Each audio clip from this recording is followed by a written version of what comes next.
سورۃ سبا کی آیت نمبر 18۔ الحمدللہ وکفی وسلام علی عبادہ الذین اصطفی، خصوصاً علی سید الرسل وخاتم الانبیاء وعلی آلہ واصحابہ الاتقیاء۔ اما بعد فاعوذ باللہ من الشیطان الرجیم، بسم اللہ الرحمن الرحیم۔ وجعلنا بینہم وبین القری التی بارکنا فیہا قری ظاہرۃ وقدرنا فیہا السیر، سیروا فیہا لیالی وایاما آمنین۔ فقالوا ربنا باعد بين أسفارنا وظلموا أنفسهم فجعلناهم أحاديث ومزقناهم كل ممزق، إن في ذلك لآيات لكل صبار شكور۔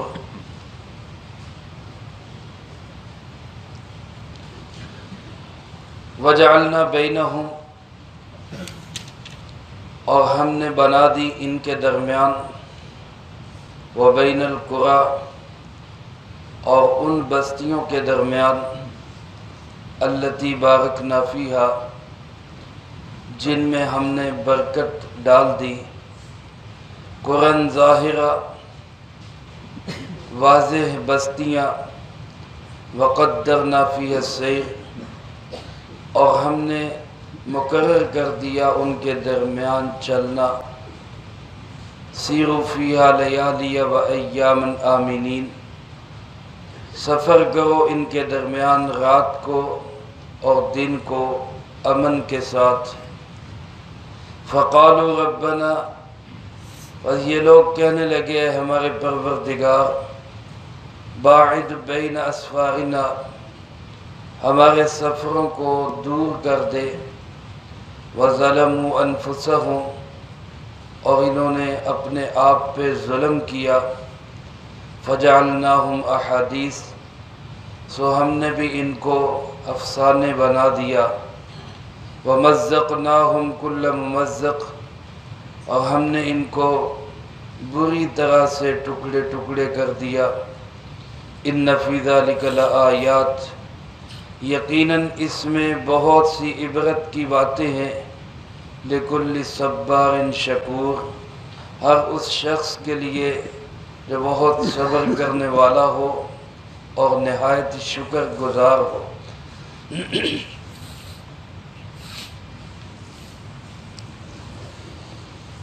اس آیت مبارکہ میں اللہ رب العالمین نے اسی قوم سبا کے لیے 3 اور نعمتوں کا ذکر کیا ہے، اور ان لوگوں کی طرف سے ان تینوں نعمتوں کی ناشکری اور پھر اللہ کی طرف سے آئے ہوئے عذاب کا ایک حصہ ذکر کیا گیا ہے۔ ان تینوں نعمتوں کا تعلق نقل و حمل کے ساتھ ہے، راستوں کا پرامن ہونا، راستوں کے اندر ہر چیز کا مل جانا، مشکلات کا نہ ہونا، یہ تجارتی لحاظ سے اللہ رب العالمین کی ایک بہت بڑی نعمت ہے۔ جس طرح یہ قوم سبا والے زرعی لحاظ سے ترقی یافتہ تھے، تمام تر زرعی وسائل اللہ پاک نے ان کو دیے، بہترین آبی نظام، زمینیں زرخیز، ڈیم، یہ ساری نعمتیں ان کو ملی۔ اس لحاظ سے یہ ترقی یافتہ اور مالا مال تھے۔ اسی طرح تجارتی اعتبار سے اللہ پاک نے ان کو بہترین پرامن اچھے راستے عطا کیے تھے۔ ایک تاجر کے لیے ایک ملک سے دوسرے ملک، ایک شہر سے دوسرے شہر جانے کے لیے سب سے بڑا مسئلہ یہ ہوتا ہے کہ میرا مال لوٹ نہ لیا جائے، ڈکیتی نہ ہو جائے، میں لٹ نہ جاؤں۔ اللہ پاک نے ان کو سفری سہولتیں ایسے دی تھی کہ لٹنے کا، ڈکیتی کا، چوری کا کوئی ڈر اور خطرہ نہیں تھا۔ بڑے آرام کے ساتھ، سکون کے ساتھ ایک شہر سے دوسرے شہر میں جا سکتے۔ ان کے جو علاقے تھے وہ یمن کے تھے، اور یمن اور بر صغیر ہمارا جو پاکستان ہندوستان کا یہ جو علاقہ ہے، یہ آمنے سامنے علاقے ہیں۔ یہاں سے جتنی چیزیں ہوتی، کھانے پینے کی اجناس، کپڑا یا اور دیگر چیزیں، وہ سب کے سب یمن کے راستے ان تک پہنچتی، اور پھر یہ آگے لے کر ملک شام، مصر، فلسطین، ان علاقوں میں، پھر وہاں سے افریقہ تک، یہ ایک پورا راستہ اللہ پاک نے ان کو دیا ہوا۔ اور ادھر سے اسی طرح افریقہ کے مال، وہاں کی چیزیں، وہاں کا پھل فروٹ، وہاں کا غلہ اجناس، وہ وہاں سے چلتا اور یہاں تک آتا۔ اب راستے کے اندر مشکلات، پریشانیاں، مسافر سفر کرنا ظاہر ہے، اس زمانے میں تو ایسی کوئی گاڑیاں بھی نہیں تھیں، ایسی چیزیں بھی نہیں تھیں۔ اور لکھا ہے سیرت والوں نے، اپنا ارض القرآن والوں نے، جنہوں نے جغرافیائی لحاظ سے محنت کی اور تحقیق کی ہے، کہ یمن کے علاقے سے لے کر شام تک جو سفر ہوتا تھا یہ 40 دن کے اندر ہوتا تھا۔ زیادہ تر سفر اونٹوں پہ ہوتا تھا، کیونکہ اونٹ سامان اچھا خاصا اٹھا کے لے جاتا ہے، تو تجارتی نقل و حمل اونٹ کے ذریعے ہوتی، اور 40 دن کے اندر سفر کرتے کرتے یہ شام تک، فلسطین تک پہنچتے۔ اور شام اور فلسطین کے وہ علاقے ہیں جن کو اللہ پاک نے فرمایا میں نے یہاں پہ برکت رکھ دی۔ جہاں سفر معراج کا ذکر ہے، وہاں بھی اللہ پاک نے یہی بات ارشاد فرمائی، سبحان الذی اسریٰ بعبدہ لیلا من المسجد الحرام الی المسجد الاقصی الذی بارکنا حولہ۔ مسجد اقصی جس کے ارد گرد ہم نے برکتیں رکھ دی۔ یہاں بھی فرمایا ان بستیوں کے درمیان، ان کے درمیان اور ان بستیوں کے درمیان جن میں ہم نے برکت رکھ دی۔ شام اور فلسطین کا علاقہ ایک تو روحانی اعتبار سے بابرکت علاقہ ہے کہ سینکڑوں نہیں ہزاروں کی تعداد میں یہاں اللہ کے نبی علیہ السلام تشریف لائے۔ انبیاء بنی اسرائیل جن کا سلسلہ حضرت یعقوب علیہ السلام سے شروع ہوا، حضرت یعقوب علیہ السلام کا علاقہ یہی فلسطین کا علاقہ، اور ان سے پہلے ان کے جد امجد حضرت اسحاق، ان کے والد اور ان کے دادا حضرت ابراہیم علیہ السلام، ان کا علاقہ بھی یہی ہے۔ میرے محترم دوستو، اس کے بعد بنی اسرائیل کے سینکڑوں نہیں ہزاروں انبیاء علیہ السلام ملک شام اور فلسطین کے اندر تشریف لائے۔ روحانی اعتبار سے تو اس خطے کو اللہ نے یہ برکتیں اور یہ سعادتیں نصیب فرمائی۔ ظاہر ہے ایک اللہ کے نبی پہ اللہ کی ہر وقت لاکھوں کروڑوں رحمتیں برستی، تو جب اللہ کے نبیوں پہ رحمتیں برستی ہیں تو پاس والے بھی اس سے محروم نہیں رہتے، ان پہ بھی برستی۔ تو پورا خطہ، پورا علاقہ ہی جو ہے وہ روحانی اعتبار سے برکتوں والا ہے، اور مالی وسائل کے لحاظ سے بھی اللہ نے ملک شام کے اندر زمین بڑی زرخیز رکھی، پھل بہت اچھے ہوتے ہیں۔ یہاں پہ زیتون کا پھل سب سے زیادہ، اور جس زیتون کے پھل کو بھی اور درخت کو بھی اللہ پاک نے بابرکت فرمایا، یہ برکتوں والا پھل ہے، برکتوں والا درخت ہے۔ وہ اس ملک شام فلسطین کے علاقوں کی سب سے بہترین پیداوار، اس کے علاوہ بہت ساری۔ تو یہ ایسے علاقے ہیں، ایسے شہر ہیں جن میں اللہ کی برکتیں ہی برکتیں، روحانی بھی مادی بھی۔ تو اللہ پاک فرماتے ہیں ہم نے ان کے درمیان اور ان شہروں کے درمیان قرآن ظاہرہ، ہم نے شہر چھوٹے چھوٹے بنا دیے، ایسے شہر بنا دیے جو بالکل روڈ کے اوپر تھے۔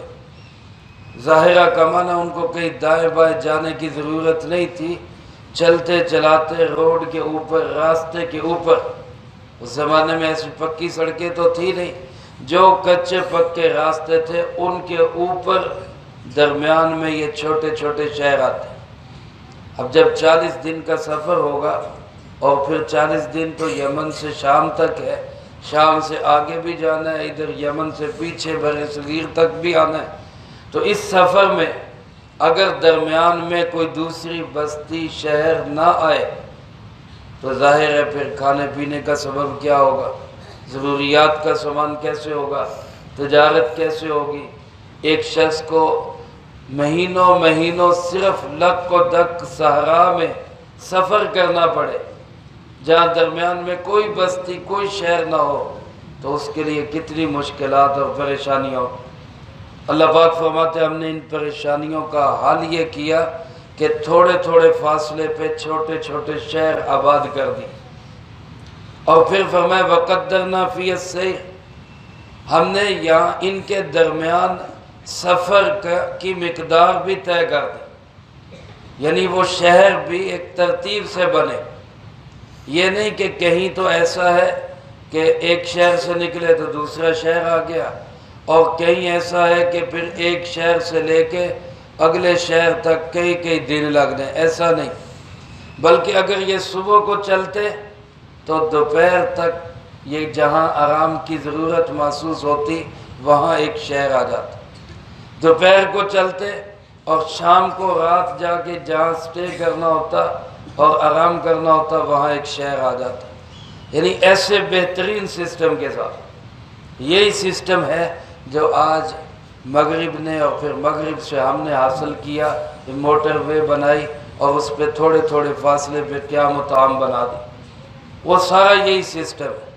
اور یہ اللہ کی بہت بڑی نعمت ہے کہ جب انسان سفر کرے تو تھوڑے تھوڑے فاصلے پہ ضروریات کے لیے اس کو وہ کوئی نہ کوئی چیز میسر آ جائے۔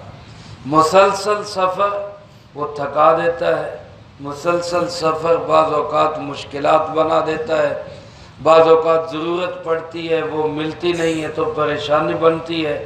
تو یہ اللہ کی نعمت تھی ان کے لیے کہ اس زمانے میں اللہ پاک نے ان کو بہترین موٹر وے اور سی پیک دے دیا، جس پہ بڑی اچھی اچھی چیزیں تھوڑی تھوڑی دیر کے بعد مل جاتی۔ تو اللہ پاک نے دو نعمتیں تو ان کو یہ بیان فرمائی کہ ایک تو ہم نے تمہارے چلنے کے راستوں پہ شہر بنا دی، پھر ان شہروں کے درمیان ہم نے مناسب فاصلہ رکھ دیا تاکہ سفر بھی ہو اور جہاں آرام کا موقع آئے وہاں شہر بھی مل جائے۔ اور تیسری نعمت اللہ پاک فرماتے ہیں سیروا فیہا لیالی و ایاما آمنین، راستے ایسے پرامن بنا دیے کہ ان راستوں میں رات کو سفر کرو، دن کو سفر کرو، امن کے ساتھ سفر کرو، کوئی پریشانی نہیں، کوئی لٹنے کا ڈر اور خوف نہیں۔ کتنی بڑی اللہ کی نعمت ہے۔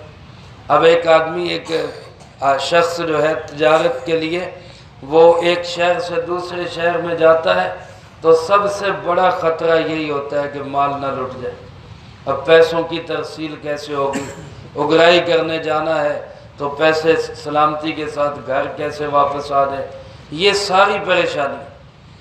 اللہ پاک نے ان ساری پریشانیوں کا حل ان کے لیے کیسا خوبصورت اور بہترین دیا۔ اب اس کا شکر کیا تھا؟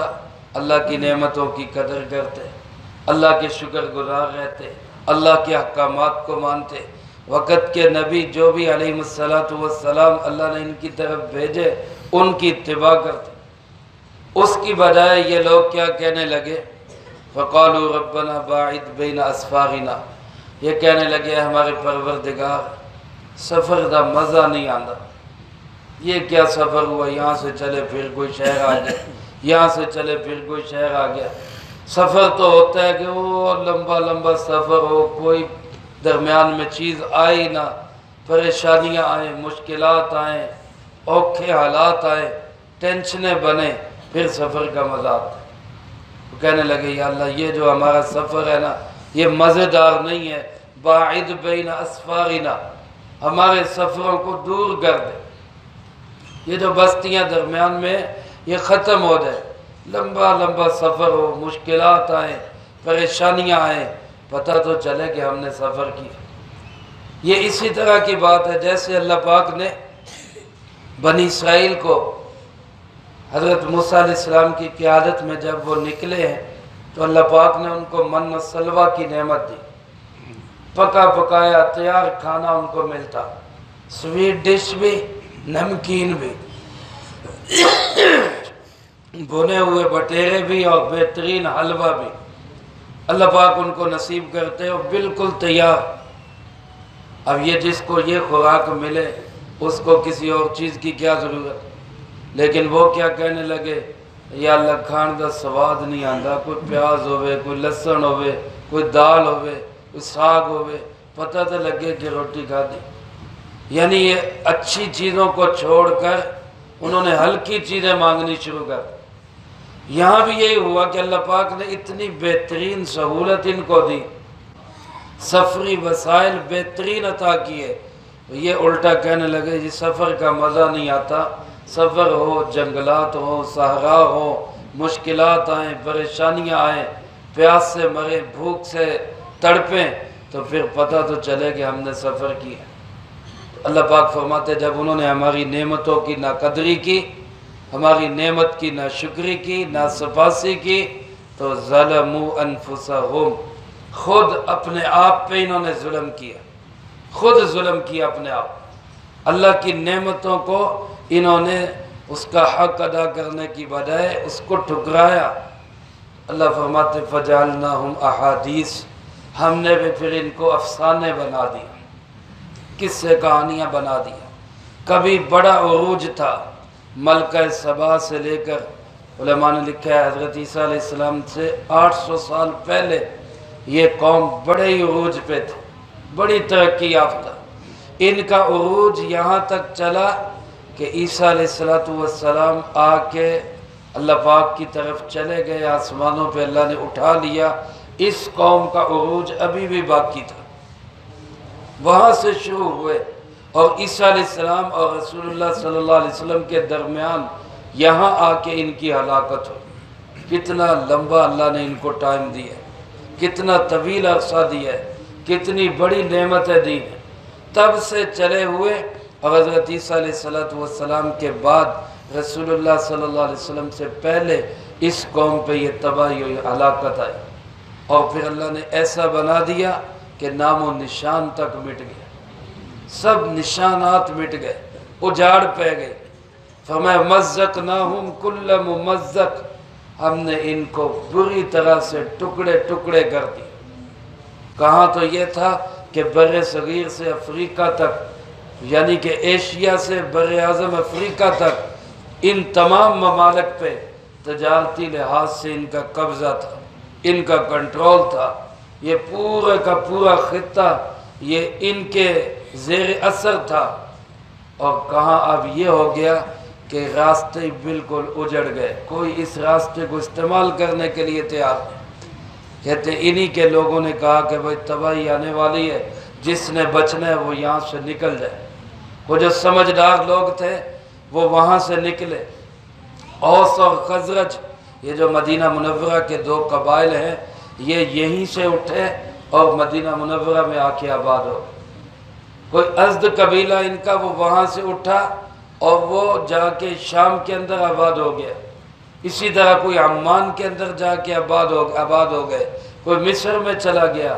یہاں اس پوری پٹی کے اوپر جو کسی زمانے میں، یا یوں سمجھ لیں کہ اس زمانے کا دبئی تھا، یا اس زمانے کا بہترین ایک پورٹ تھا، تجارتی مرکز تھا، آج وہاں پہ نام و نشان تک مٹ چکے، اس راستے پہ کوئی جاتا ہی نہیں، ٹکڑے ٹکڑے ہو گیا، سب کچھ ختم ہو گیا، سب بکھر گئے سب۔ میرے محترم دوستو، جو اللہ اس کے رسول صلی اللہ علیہ وسلم کی مخالفت کرتا ہے، نہیں مانتا، ٹکراتا ہے، وہ بکھر جاتا ہے، وہ پھر بکھر جاتا ہے، اور جو اللہ اس کے رسول کی مان کے چلتا ہے پھر وہ نکھر جاتا ہے۔ بکھرنا ہے یا نکھرنا ہے یہ ہماری مرضی ہے۔ اگر اللہ اس کے رسول صلی اللہ علیہ وسلم کی مان کے چلیں گے تو نکھر جائیں گے، اور اگر مخالفت میں چلیں گے تو بکھر جائیں۔ ایسا اجاڑ پڑا ان کے راستوں پہ، لوگوں نے تجارت شروع کر دی، وہ سمندری راستے استعمال کر لیے، شام کے ملک کو استعمال کر لیا، مصر کو استعمال کر لیا، ان کو بالکل ایسے ہو گئے کہ بھولے بسرے قصے کہانیاں۔ عرب کے ہاں یہ مثال مشہور ہو گئی تھی، جب کسی کو زوال آتا، کسی کی ذلت ہوتی، کوئی جو ہے وہ شکست کھا جاتا، تو وہاں مثال دیا کرتے تھے یہ تو ایسے ٹکڑے ٹکڑے ہو گیا، ایسے بکھر گیا جیسے قوم سبا بکھر گئی۔ ایک مثال بنا دیا، عبرت بنا دی۔ اللہ پاک فرماتے ہیں ان فی ذلک لآیات، اس میں بڑی پتہ کی باتیں ہیں، اس میں بڑی عبرت کی باتیں ہیں، اس قصے کے اندر اللہ کی طرف سے بڑی سبق آموز باتیں ہیں، لیکن کون حاصل کرے گا سبق؟ عبرت کون حاصل کرے گا؟ اس سے نصیحت کون پکڑے گا؟ لِكُلِّ صَبَّارٍ شَكُورٍ، ہر وہ شخص جو صبر کرنے والا ہوگا اور شکر کرنے والا ہوگا۔ صبر اور شکر اللہ کی دو بڑی نعمتیں ہیں، اللہ مجھے آپ کو سب کو نصیب فرمائے۔ رسول اللہ صلی اللہ علیہ وسلم ان دونوں صفات کو مانگا کرتے تھے، اور آپ علیہ السلام نے ارشاد فرمایا کہ مومن کا معاملہ بڑا عجیب ہے۔ مفہوم اس کا یوں ہے، فرمایا مومن کا معاملہ بڑا ہی عجیب ہے، اگر اس کو کوئی چیز مل جائے، نعمتیں مل جائیں، کھانے کو کوئی چیز مل جائے تو شکر کرے، پھر بھی اللہ کو راضی کر لے، اور اگر کوئی نہ ملے، بھوکا رہنا پڑ جائے، حالات آ جائے، مشکلات آ جائے، تو صبر کرے، پھر بھی اللہ کو راضی کر لے۔ یعنی مومن کے لیے اللہ نے عجیب شان رکھی ہے کہ دونوں حالتوں میں اللہ کو راضی کر سکتے ہیں، اچھے حالات میں بھی اور آزمائش کے حالات میں بھی۔ تو میرے محترم دوستو، ہمیں ہر حال میں اللہ کا شکر گزار بندہ بننا ہے، صبر کرنے والا بندہ بننا ہے، اللہ کی نعمتوں کی قدردانی کرنی ہے۔ جو دنیاوی اعتبار سے اللہ کی نعمتیں ہیں، اچھے راستے، اچھے روڈ، بہترین شاہراہیں، یہ بھی اللہ کی نعمت ہے۔ اللہ پاک نے تجارتی اعتبار سے اچھائیاں عطا کی ہوں، یہ بھی اللہ کی نعمتیں ہیں، اور اللہ پاک نے زرعی اعتبار سے اچھی جگہ دی ہو، یہ بھی اللہ کی بہت بڑی نعمتیں ہیں۔ ان نعمتوں کی قدردانی وہ کیا ہے؟ وہ جناب نبی پاک صلی اللہ علیہ وسلم کی اطاعت اور فرما برداری ہے، آپ کی اتباع ہے، یہ ان نعمتوں کا شکر ہے۔ اللہ مجھے آپ کو سب کو ان ساری نعمتوں کی قدر کرنے کی توفیق نصیب فرمائے، اور قوم سبا کے واقعات سے عبرت حاصل کر کے اپنی زندگی کو اچھا بنانے کی توفیق نصیب فرمائے۔ جو کہا سنا اس کو زندگی میں لا کے دوسروں تک پہنچانے کی توفیق عطا فرمائے۔ اللہم انت السلام ومنک السلام، تبارک ربنا وتعالیت یا ذی الجلال والاکرام۔ اللہم اعنا علی ذکرک وشکرک وحسن عبادتک، اللہم احسن عاقبتنا فی الامور کلها واجرنا من خزی الدنیا وعذاب الآخرہ۔